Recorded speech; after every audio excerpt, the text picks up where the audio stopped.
Kilu, la fille à la tête d'or. Dans le village de Nanka, Akona était la plus belle femme que l'on ait jamais vue.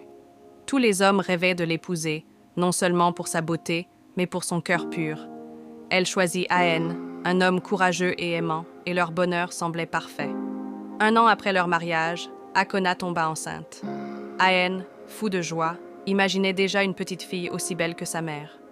Mais le jour de la naissance, le bonheur se brisa. Lorsque la sage-femme présenta le bébé, un silence glaçant tomba sur la pièce. L'enfant avait une tête énorme, disproportionnée. Aen, horrifiée, cria « Qu'est-ce que c'est que cette chose ?»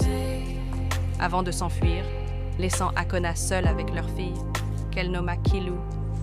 Les années passèrent et Kilu grandit, sa tête restant anormalement grosse. Les villageois la surnommèrent « tête de calebasse » et se moquèrent d'elle sans cesse. Le pire d'entre eux était le prince Uka, qui organisait des concours cruels pour l'humilier. « Équilibre des pommes sur ta tête, Kilu. Montre-nous à quoi elle sert. » Un jour, épuisée par les rires, Kilu s'enfuit dans la forêt.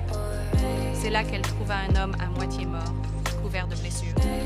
Elle utilisa ses connaissances en plantes pour le soigner. L'homme, nommé Chiki, avait une cicatrice hideuse sur le visage et ne se souvenait de rien. Ils devinrent amis, les 2 parias du village. Mais Uka, jaloux de leur amitié, fit arrêter Chiki sous de fausses accusations. Kilu, désespéré, prépara une potion secrète pour simuler sa mort et le sauver. Alors que les gardes jetèrent son corps dans la forêt, Kilu le ranima en secret.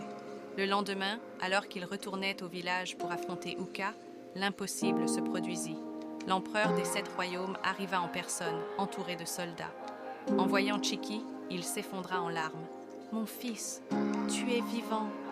Chiki était le prince héritier, disparu après une tentative d'assassinat. Sa cicatrice, la marque d'un poison qui lui avait volé sa mémoire.